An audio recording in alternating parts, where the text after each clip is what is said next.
Single crochet, the workhorse, the humble basic stitch, the one we use it can be used for just about anything. And a lot of our stitches are based on the concept of single crochet, and then people just went wackadoo on it, right?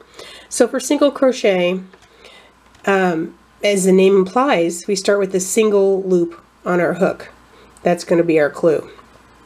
First thing you do is insert your hook into the next stitch.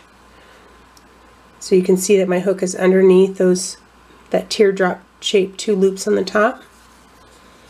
Yarn over, pull through, so you now have 2 loops on your hook. Yarn over and pull through both loops. So I'm going to just do a couple more here so you can see. But this is also the same stitch that we did in foundations a bit ago, where we did a chainless foundation. The basics of the single crochet stitch are exactly the same. We're just working it into an existing row here. If you need help getting started with your first row, go check that foundations page, and it shows you how to do that first row into your chain.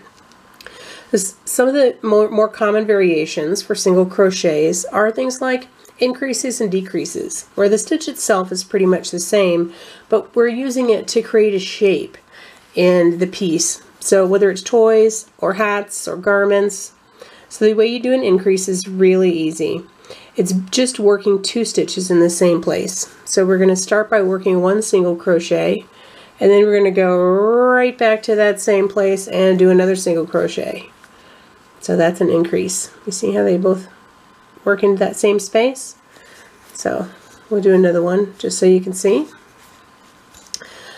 Work 1 single crochet and then go right back into the same space and work another single crochet. So to decrease, we're going to take 2 stitches from the bottom row and turn them into 1 stitch in the current row.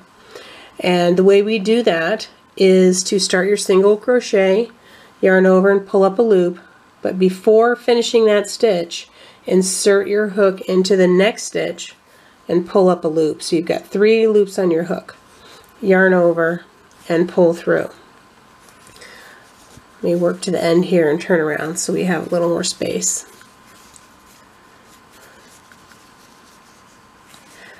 So to decrease,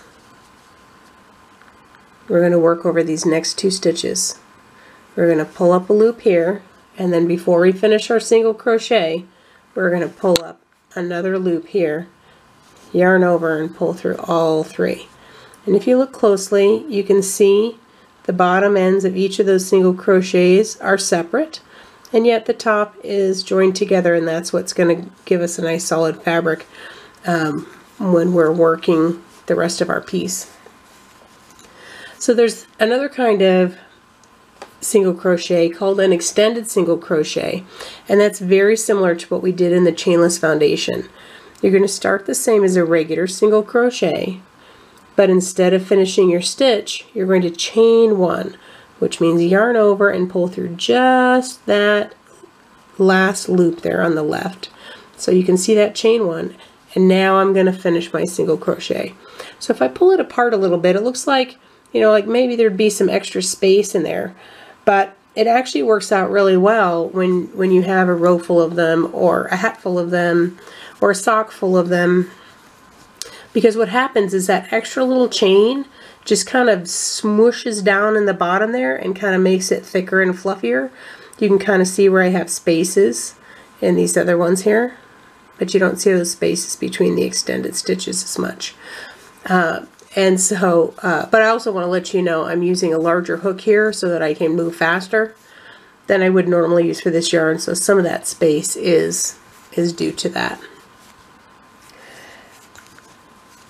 So next we have front loop only and back loop only, and that has to do with this view at the top of what looks like a chain or little teardrop shapes that are the top of your stitches. There's a front loop and a back loop.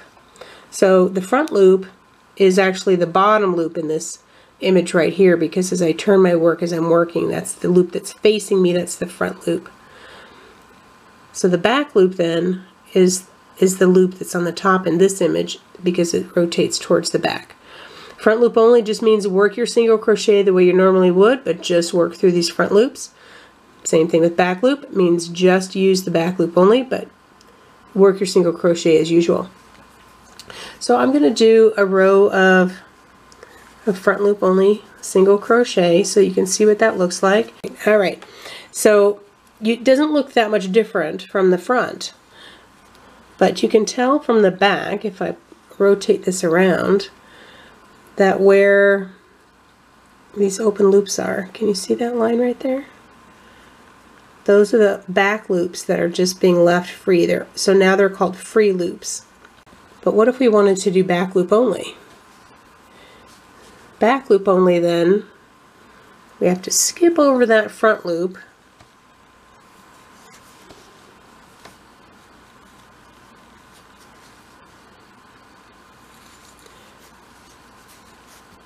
and work regular single crochet just using those back loops. So if I work a couple more and show you, you can see that line of free front loops there. So let me finish the row because now I want to show you something really cool.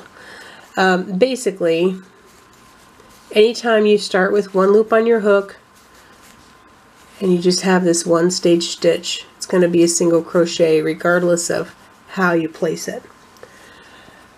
But there's a way that we can do a stitch called thermal single crochet, thermal stitch.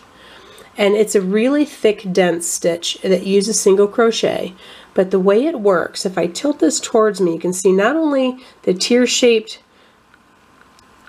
tops of the row I just made, but the free loops from the row before, we're going to work those together. So you single crochet through the back loop only of the current row, plus you pick up that free loop from the row below. Can you see that? Yarn over and pull up a loop, finish your single crochet. Back loop only, free loop from the row below, pull through, single crochet, back loop. So what this does is, you can imagine, it pulls those two rows really close together. But as you go back and forth, you end up with that characteristic waffle stitch like in this cowl I recently made.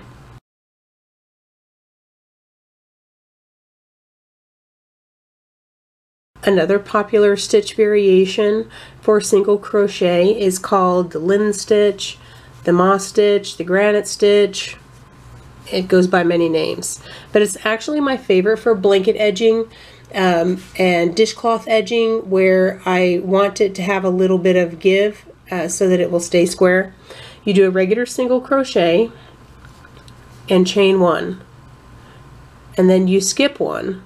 So see how that chain one lines up over what the stitch I've skipped? So my stitch count will stay the same. And then I single crochet into the next stitch. Looks like I've got a hole there, but we're going to do something about that in a little bit. And you just chain one, skip one, single crochet all the way across. Chain one, skip one. Since I'm doing a sample here, we don't have the right number of stitches, but that's okay. So now on this side, to work the row back, we're going to work single crochets in the chain one spaces and chain ones over the single crochet spaces. So your rows will always start with a single crochet, and that's to keep that edge nice and even. So then stitch 2 should be a single crochet because that's a chain. Stitch 3 will be a chain, and so on. Single crochet, chain 1, skip 1, across,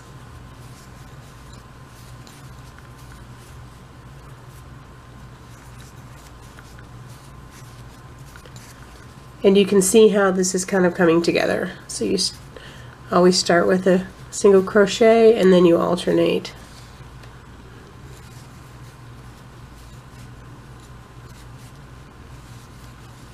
But what happens is the alternate rows kind of line up over each other, and it allows for a nice flat surface, and yet it's still got a little bit of interest with the way the stitches line up.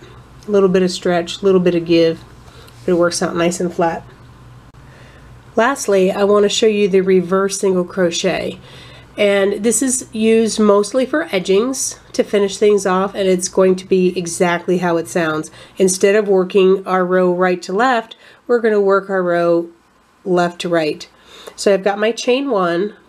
Even though I'm not going to turn, I still need to have that room to work, and you're just going to go backwards. You insert your hook under that stitch, yarn over, pull up, yarn over, pull through. Looks a little wonky. Let's see how it goes. So my next stitch then is the next one to the right. Insert your hook, yarn over, pull through. I'm going to keep going and do a few here so you can see how this looks. And it's feels a little wonky at first. Crocheters are used to always going in the same direction. But trust me, this will be a fantastic edging for you to use. It looks a little ropey, has a little texture, and will keep everything nice and even. So I hope that helps you learn a little bit more about single crochet. I'll have some ideas on Friday of how we can practice that. But in the meantime, if you have any questions, be sure to comment and let me know. Till next time, happy crocheting.